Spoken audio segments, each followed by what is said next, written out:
got Kelly, and I'm going to let him introduce himself. Hi, welcome everybody. Thank you very much for inviting me to this interview. These are really, really interesting times for all of us, and I really love the idea of looking towards a different conversation, really, about hope and possibility. And so thank you for having me. My just a little bit about my background. My career started many years ago because of a fascination with health and well-being, and it started in physical therapy or physiotherapy, and in that world, what I learned was to focus on one aspect of the person, primarily their joints, their knees, their backs, their ankles, shoulders, and as my career progressed, my own curiosity just kept leading me to something more. And piece by piece, it introduced me to the world of nutrition and how food impacts our body and providing me the material so that the body can build and rebuild and revitalize. And from there, the curiosity took me into the world of how the mind works and its role in behavior and behavior change and feelings and emotions. And I was so fascinated about its role, the role of state of mind in behavior and nutrition, because I knew nutrition was so powerful when it came to health and healing. But that that kind of venture took me so much deeper than I could even ever imagine, because it took me beyond behavior and it took me into a whole new world of how we actually are creating our experience moment to moment. Yeah. And that has, you know, that for me is really the foundation behind everything. It's the foundation behind health and healing. It's the foundation behind how we see and perceive the world. It's the foundation behind how we experience ourselves and others. And and this understanding, this awareness, has just brought um,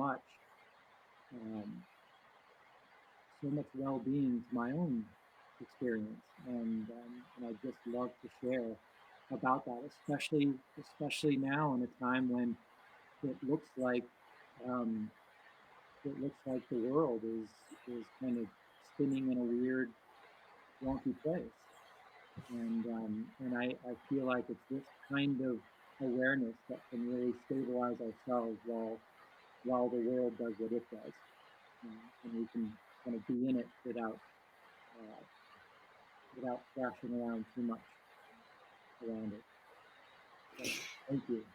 Yeah, no, I'm really honored that you're here. And I just want to say, like, my background is also health and fitness and psychology, mental health, nursing, addictions.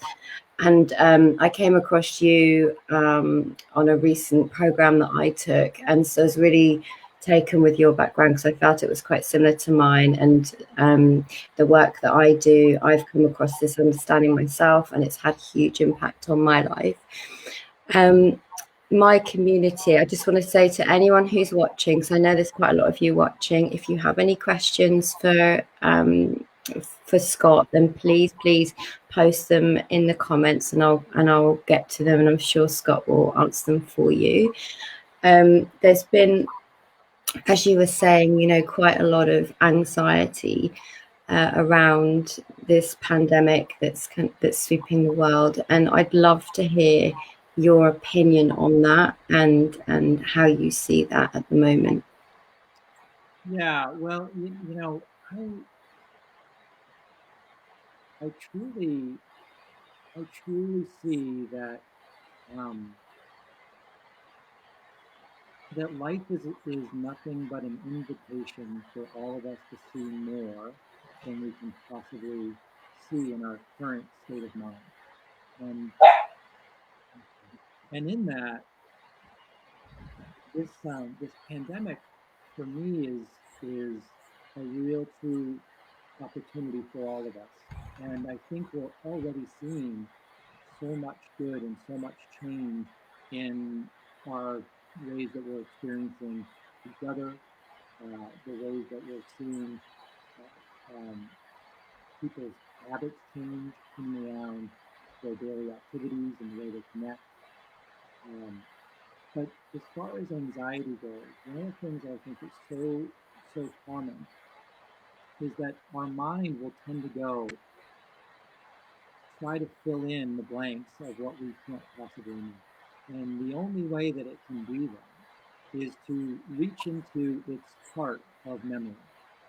So we've got all of these ideas about ourselves. We've got all of these thoughts about who we think we are. We've got all of these memories in play. And when we are kind of pushed into the world of uncertainty, our mind wants to try and figure that out because it wants to create a sense of safety and security.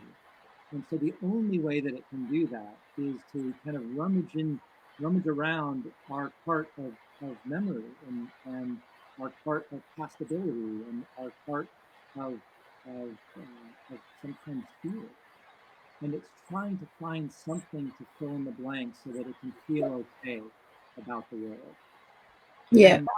And the reality of it is that when we do that, most of the time, all we're drawing on are the things that scare us. And in doing that, that's what is creating this sense of anxiety. It creates we kind of have an old thought or an old memory or a fear about our future, or fear about what are we going to do and how is this going to turn out for us. And it creates a sense of anxiety in our body. And, and, and sometimes when we don't know what that's about, or because we feel it, it almost feels more true to us. Scott, I'm getting quite a lot of people saying they can't hear you properly, that you're very, very quiet. So I don't know if you've got a volume you can turn up. Okay, let's see.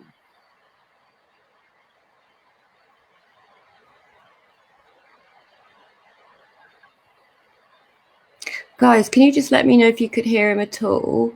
Because I've got a couple of like saying he's really quiet, someone else saying can't hear him properly. So let me know if you could hear him at all, because I'm not quite sure. I've turned my volume right up. Let me take this out.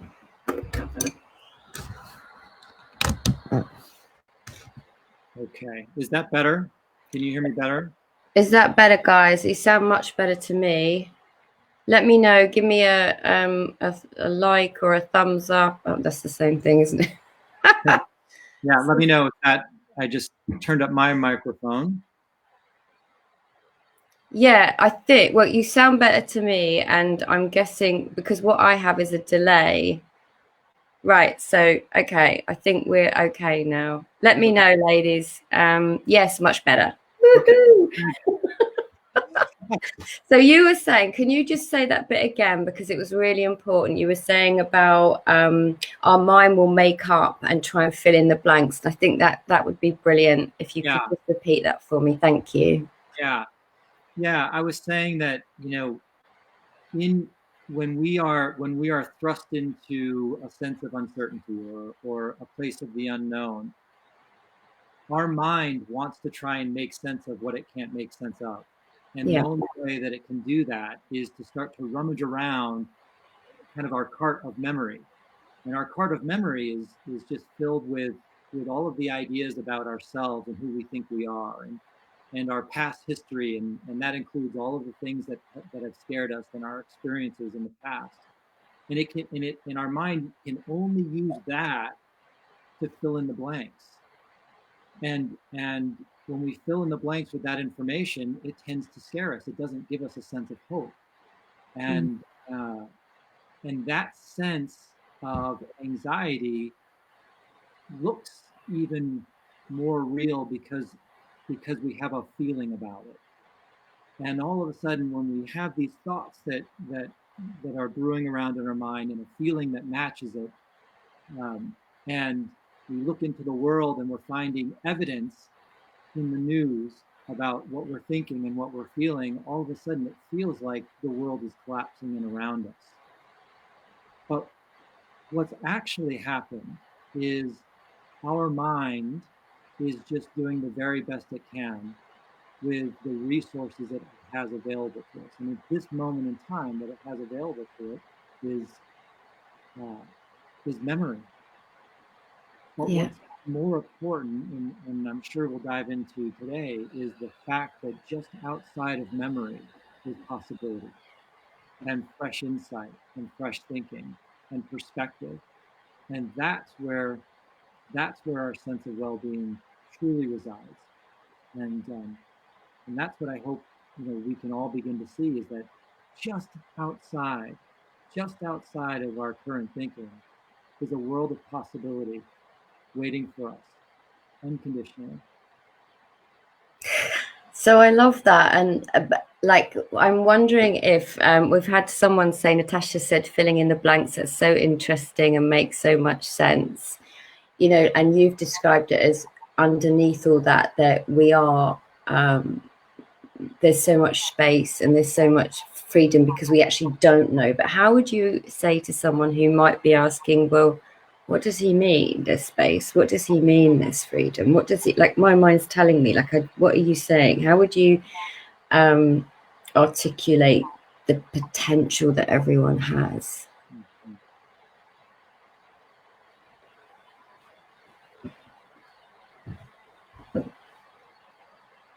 Mm-hmm. The thing, what comes to mind for me is that it's oftentimes helpful to look at the self-corrective mechanisms that are already designed in the human body.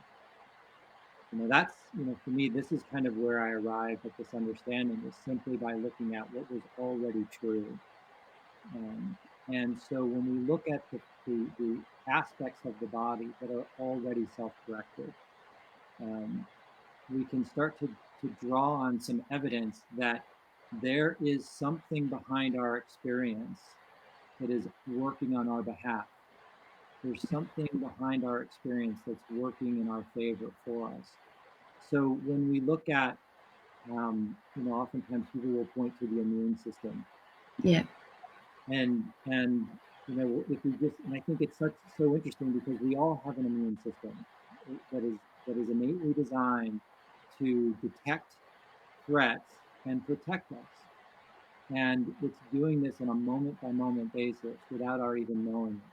If we really knew how much threat we were exposed to any given day, we would all panic. Yeah. But the fact that our immune system has a design that is to protect and protect, we can kind of take our hands off and let it do its job the way that it does. And we could go in system by system throughout the body to see how this is true in every aspect. And so if that's true for all of this, for all of what's going on, could it also be true that in our own mind, there's a psychological immune system that's designed to detect and protect us from thoughts that come in and create a sense of threat for us?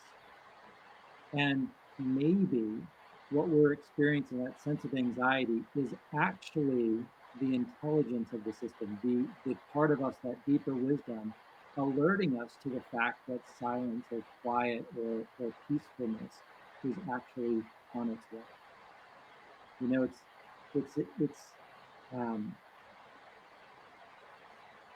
it's kind of counterintuitive to how we think about things, because when we feel stress and when we feel anxiety, we tend to get a sense that it's time to do something, that we have to do something, that it's an invitation to do something.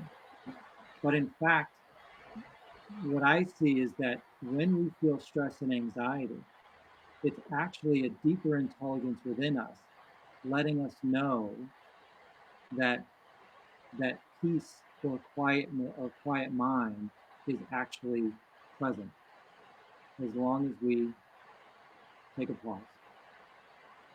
And if we can allow ourselves to pause in that moment, we can see the subtle shifts that are allowed to come through versus resisting our experience. When we're in a sense of resistance, We're not allowing what wants to come through and move through. We're in resistance to it.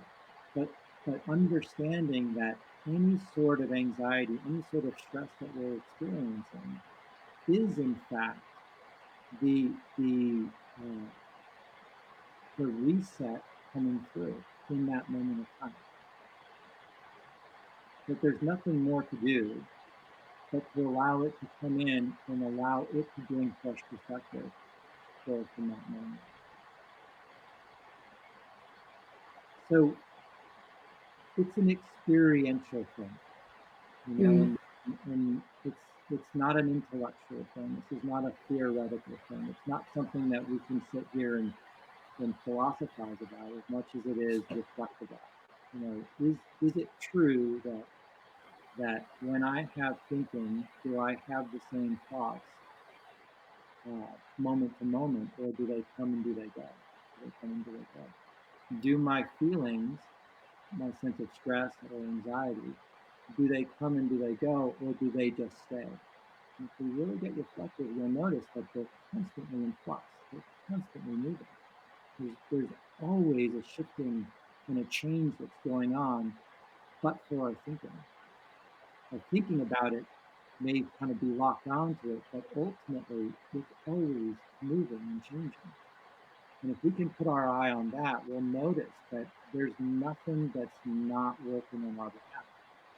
Everything is moving and flowing and changing. And it's more of us just allowing that experience to happen and come through.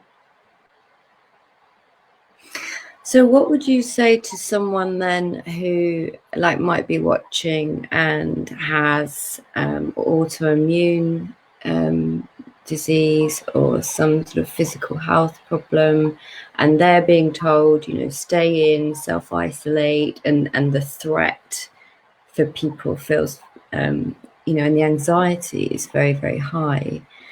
And I get what you're saying in terms of the self-correcting system, and the body heals itself, but there are a lot of people out there who will be saying, but I've got an autoimmune system, I've got an autoimmune disease, I've got fibromyalgia, I've got asthma, I've got, and they're kind of honed in on their particular problem, meaning I'm at risk. Yeah. How would you speak to that for people? Well, the first part is recognizing that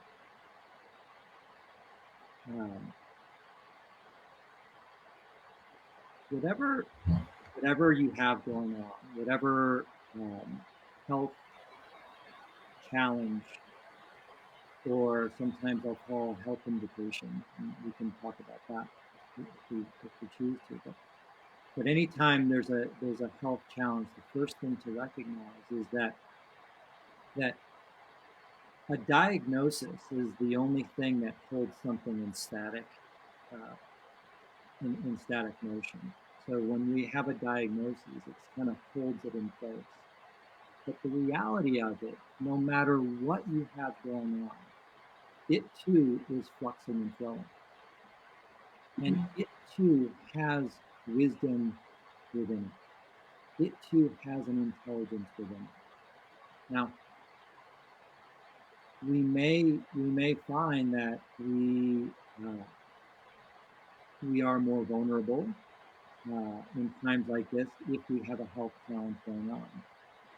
And what's also true is if we kind of go within, if we kind of ask ourselves within, what is it that would be most helpful for me to do to sit for self-care, to provide for myself, beyond any sort of threat of illness? What are all the things that feel right for me to do? And by changing the dialogue, by simply looking within, we can oftentimes get insight about what would be helpful for us to do in this moment in time, versus getting our information from the external world and it kind of not kind of being congruent with what we truly feel from within. The fact is we're all self-isolating at this point. Mm. We you know, one of the things I think is such an amazing offering right now is the fact that we are all in the same boat. Every one of us, Yeah. we're all in the same boat. We're all self-isolating, and we're doing that not only to um, in protection of our own health and well-being, but also to help protect humanity at large, so that we don't, so that we can calm down the virus. But so nobody is outside of this, is my point. Everybody's being invited to self-isolate. Yeah. And if we make our current health challenge personal, it can create a sense of anxiety that somehow I have special needs, I'm special, and I'm outside of the the request. But the request is the same for all of us. But what you may find is that there are things that you can do for yourself that resonate even more by simply going within and asking, what are all the things that I can do for myself in self-care? And just get a sense of that. And that can oftentimes shift your, uh, it can shift where you've placed your power, right? If we place our power on the outside, looking for people to tell us what to do and how to do it, it may or may not resonate. But when we look within to the source of our own well-being, to the source of the intelligence, to the part of us that already knows how to take care, in this moment, in a custom designed way for you, that's the first place to begin to look and see what comes through for you, and then be willing to just simply follow it. And that's not a way that's being taught generally, is it? To sort of look inside or look at the invitation that it's giving you. I just want to say quickly that everyone's saying your sound's still a bit Oh no. weird, but I think it kind of comes in and out, but I'm not sure if it's the Wi-Fi or your microphone or what it is. But I'm going to keep going because somebody said I can't hear Scott very well, but what I can hear is very interesting. That's from Audra. So I am guessing it's just like a Wi-Fi thing, but we'll keep going and hope for the best. Yeah. It might be, you'll have to be like, just get up close and personal. Yeah, I might need to do that.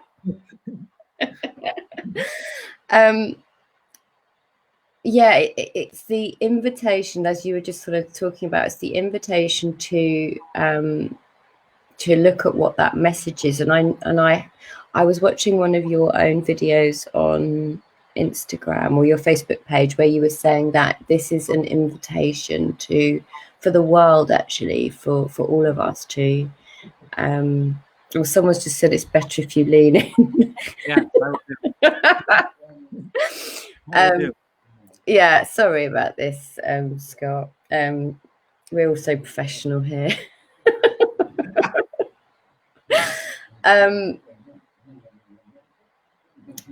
If somebody's never heard that before, like an invitation to go in, how would you explain that to someone?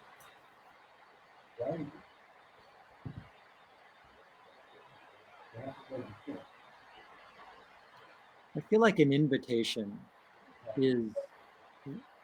an invitation in life is for us to have a different experience than the one we're currently having. Um, you know, if a friend invites us to a party, it's an invitation to have an experience. And um, because I feel like because there is nothing but intelligence behind life. If we look at if we look at the way Earth has come about, we recognize that Earth has provided opportunity for creativity and growth and life moment to moment to moment.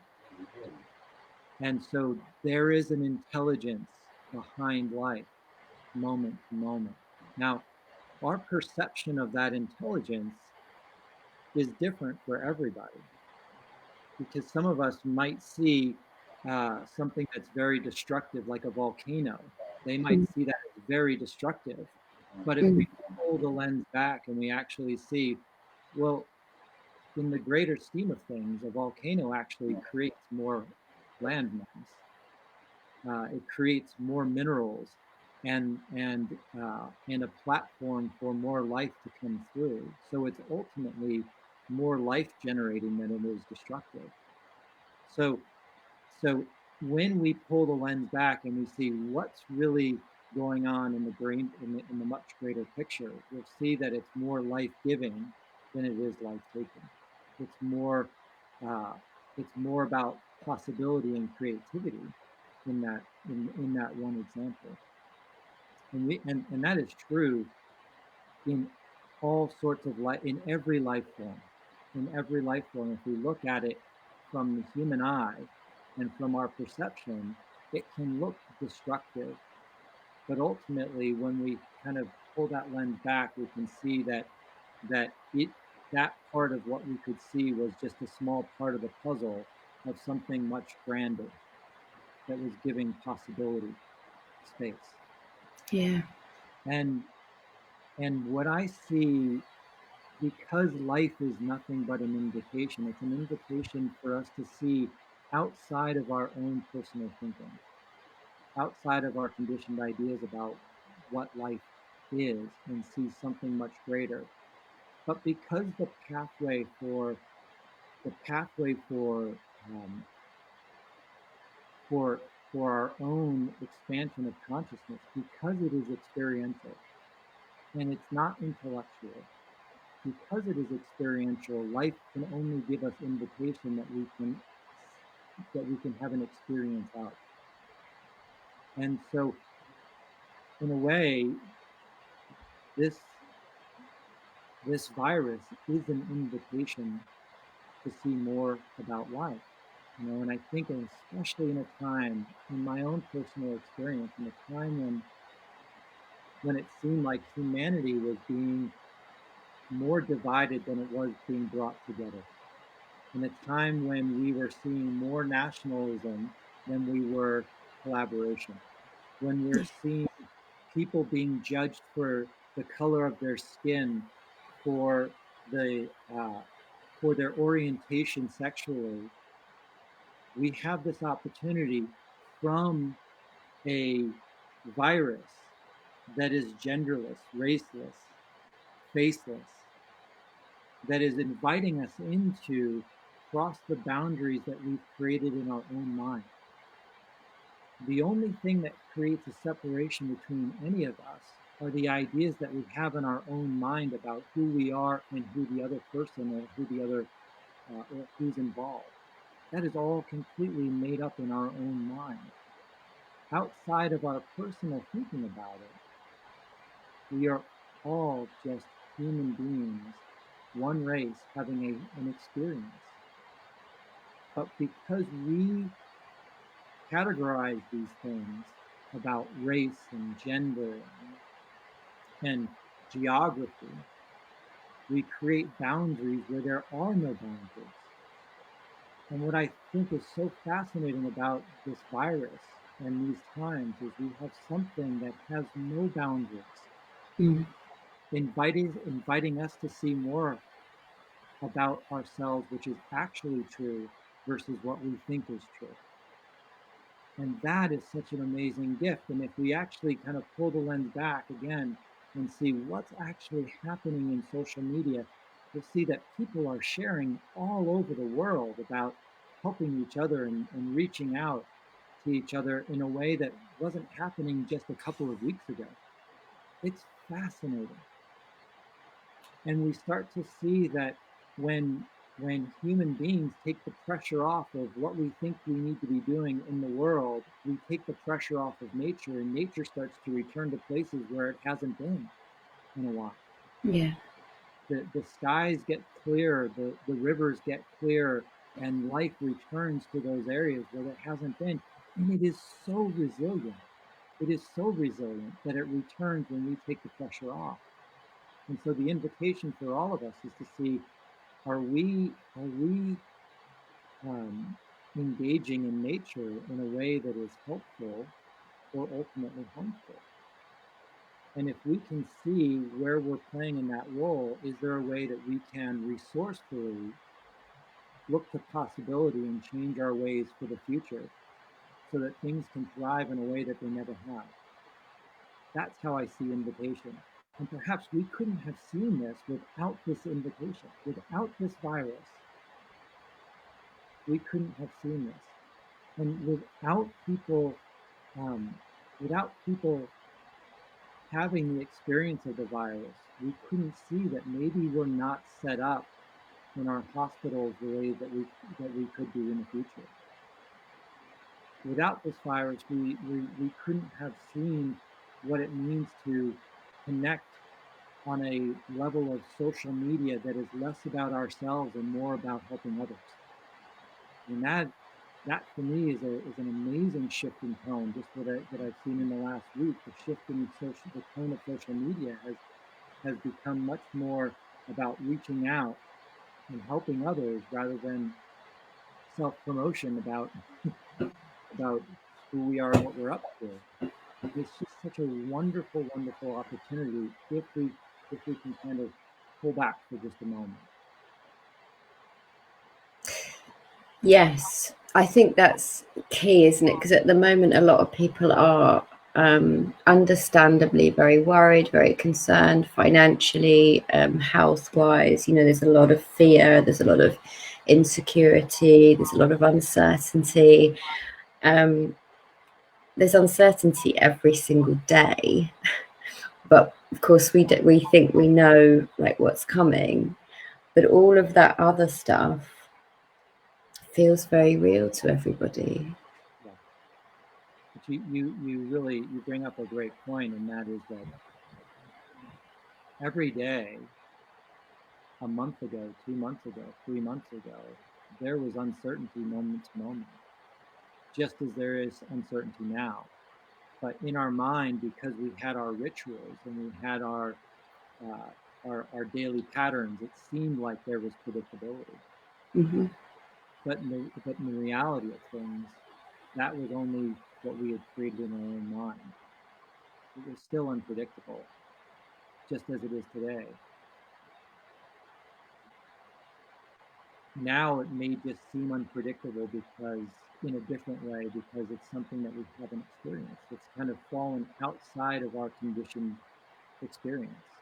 It's fallen outside of that conditioned experience. But what is so beautiful about what's available to us from the intelligence of behind life is fresh thinking and fresh perspective, which allows us not only to tap into the innate resilience that's designed in human beings, but to tap into uh, ways to connect and ways to collaborate that we've never imagined before in the history of human beings. And, you know, I think what we're all experiencing right now, there's no way to go back to what we've been up to.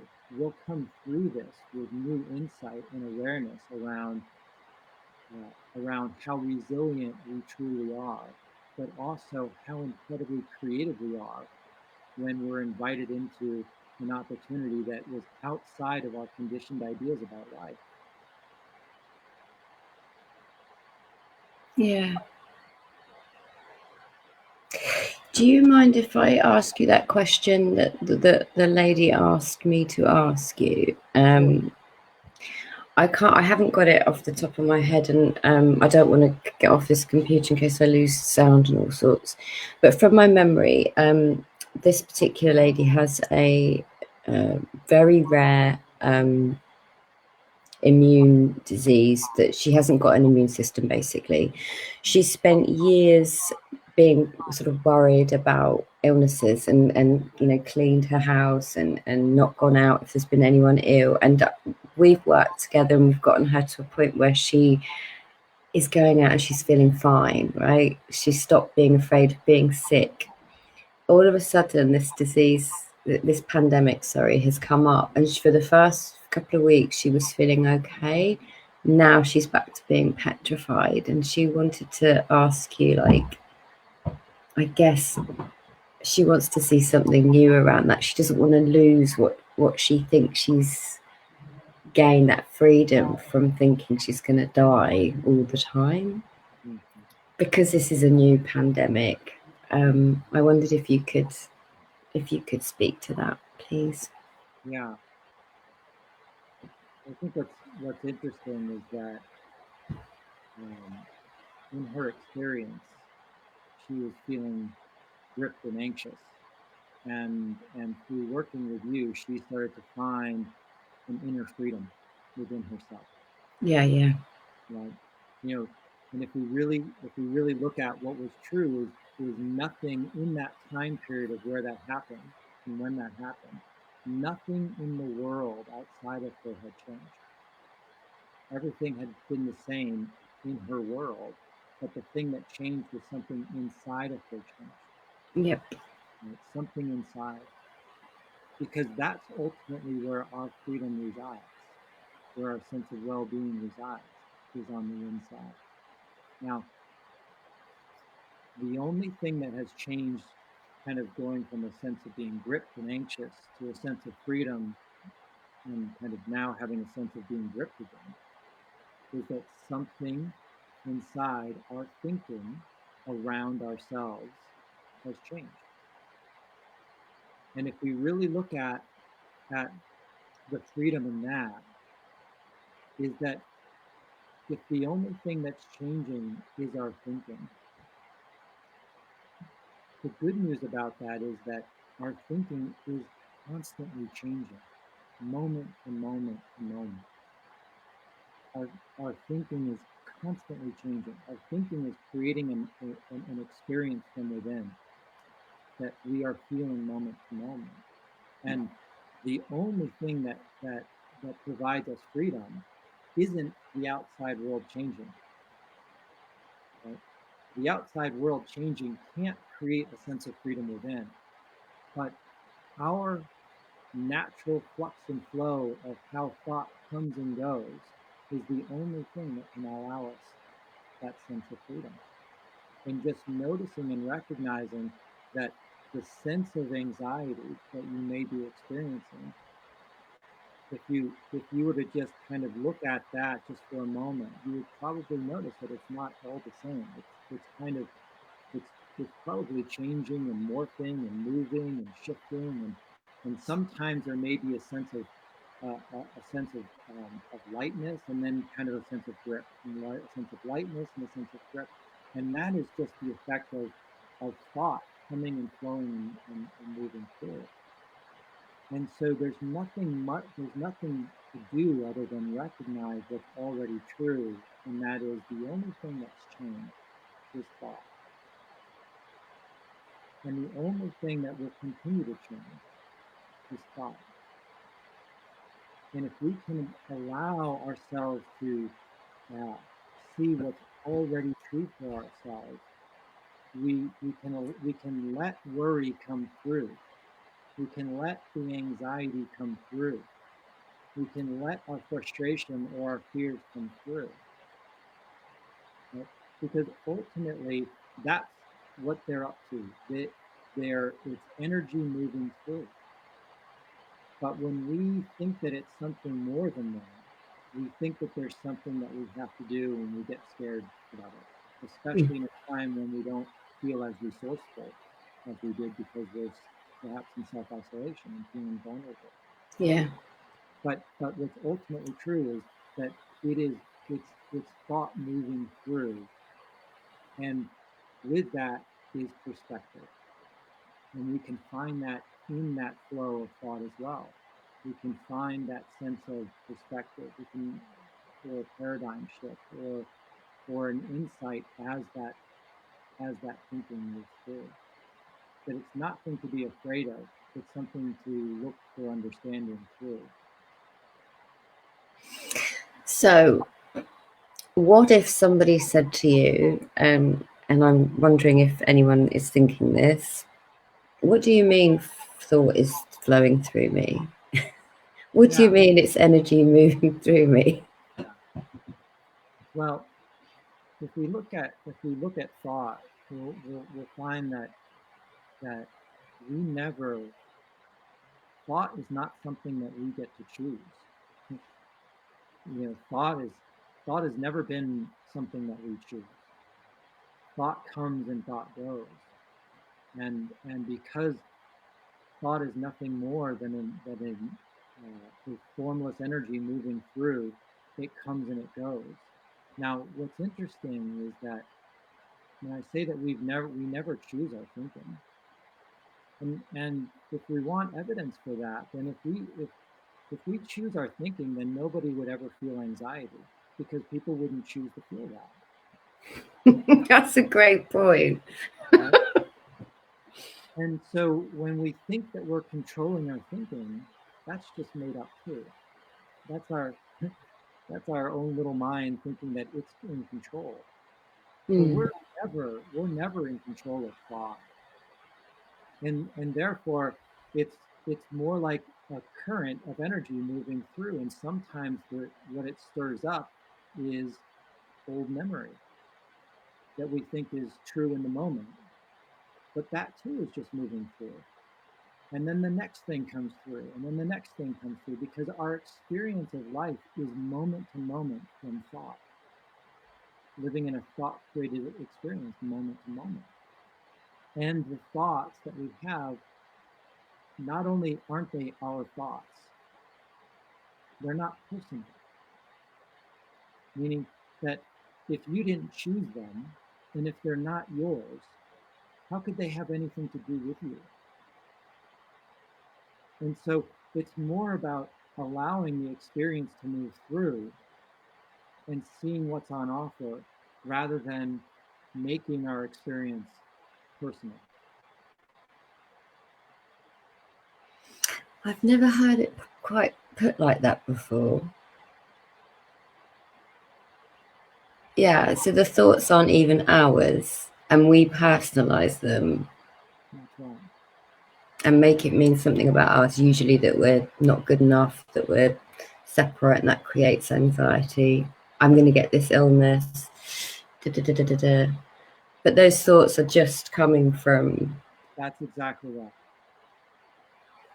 They're just moving, they're innocently moving through.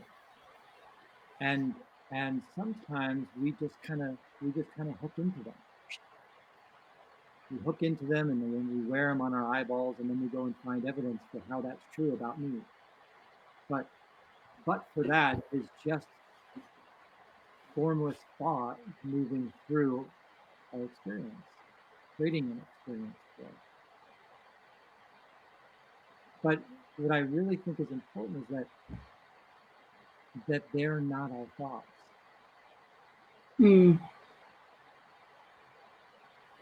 They're not our thoughts, and we didn't choose them.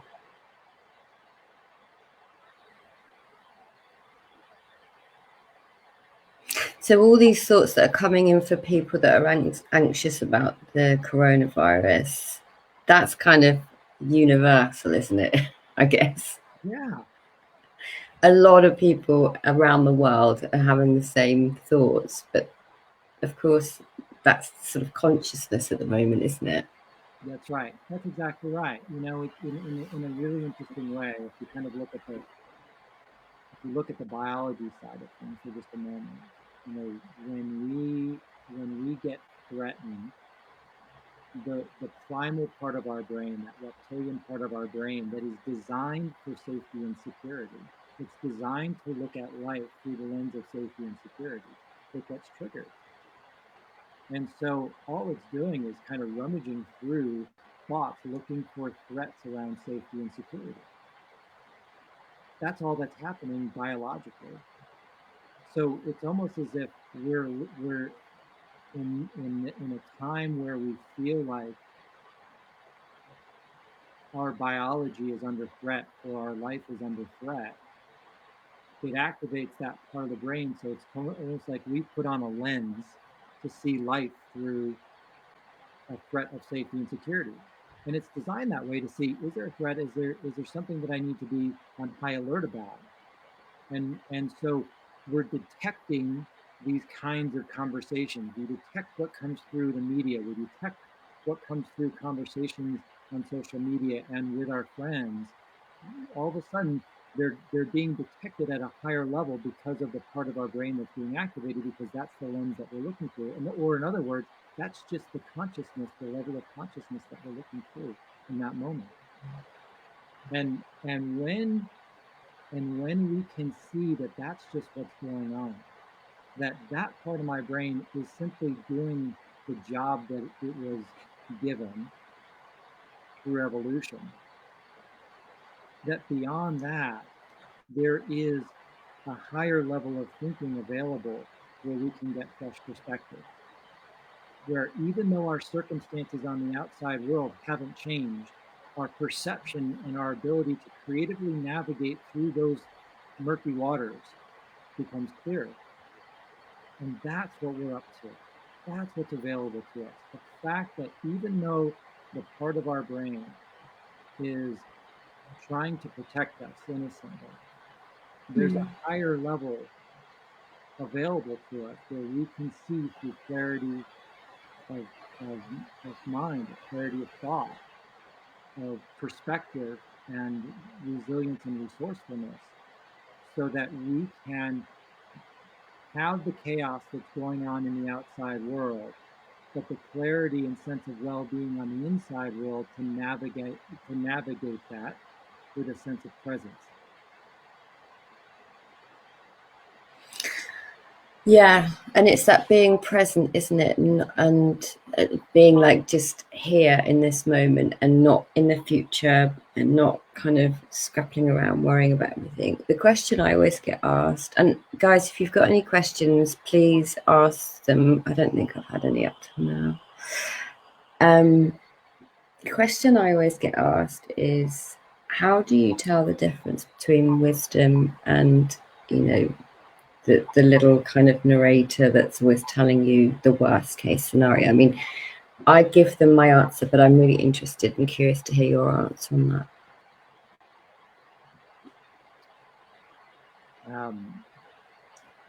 I think there's a sense of clarity around it. There's a when I get a sense that when I get a sense that or an invitation to seeing something more, there's a sense of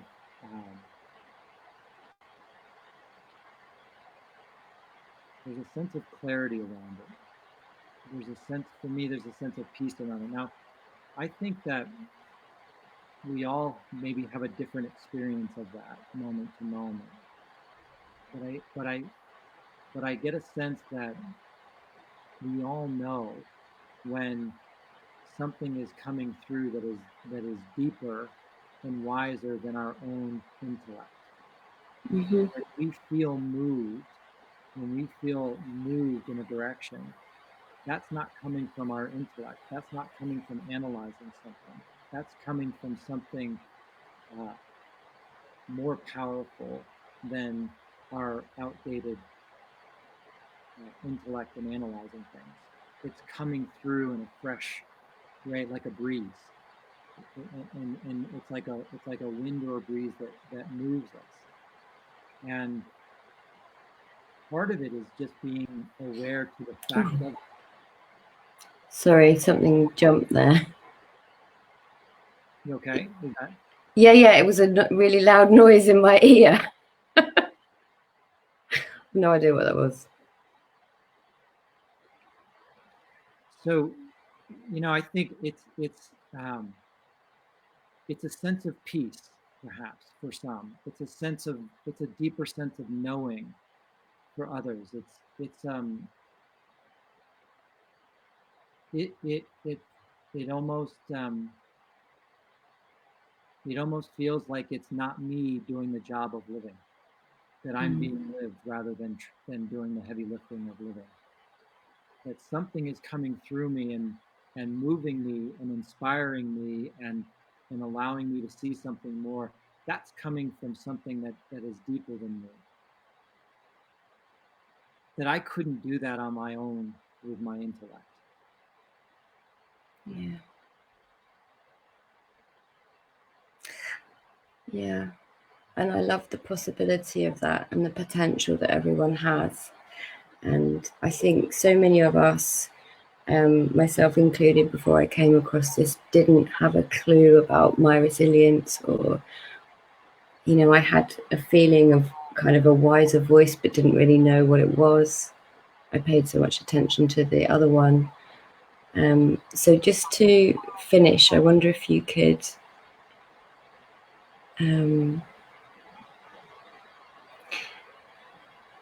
give us sort of a few final words around the possibility and potential that you see for what's happening at the moment in the world.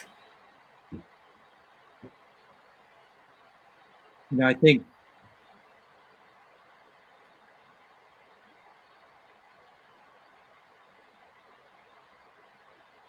there is nothing but uncertainty. As a from the human experience, there's nothing but uncertainty, and we try to create certainty where there is no certainty. And what this experience is offering us and inviting us into is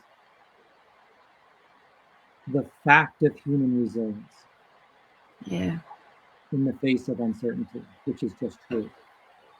The fact of human creativity, the fact of human collaboration, the fact of human connection, and the fact that we all do much better when we look to love rather than fear to guide us.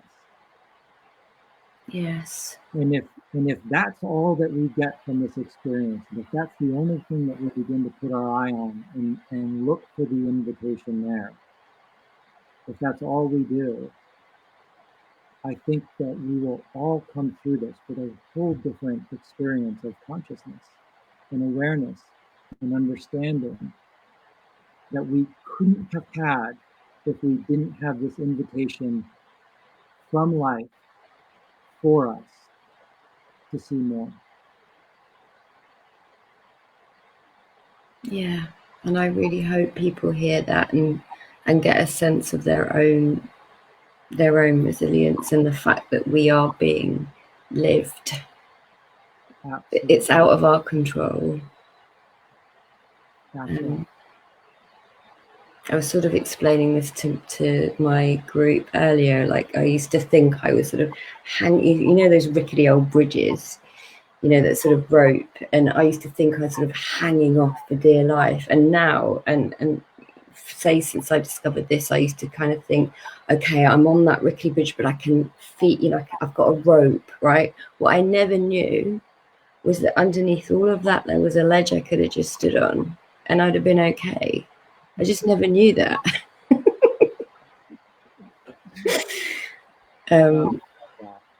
Yeah, so I hope people hear that. I hope people hear that hope. I hope people hear their resilience. I hope people hear in what you've been saying about the invitation to see something different. And I really am grateful for you for coming on and giving your time so generously. I'm going to be putting all of your details on everywhere, so people can contact you if they want to.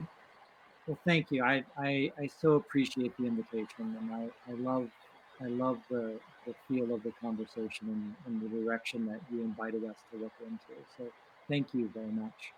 Thank you, Scott. And thank you, everyone, for watching. Thanks, everyone. And I apologize for the microphone. All right. Cheers, Scott. Bye. Bye.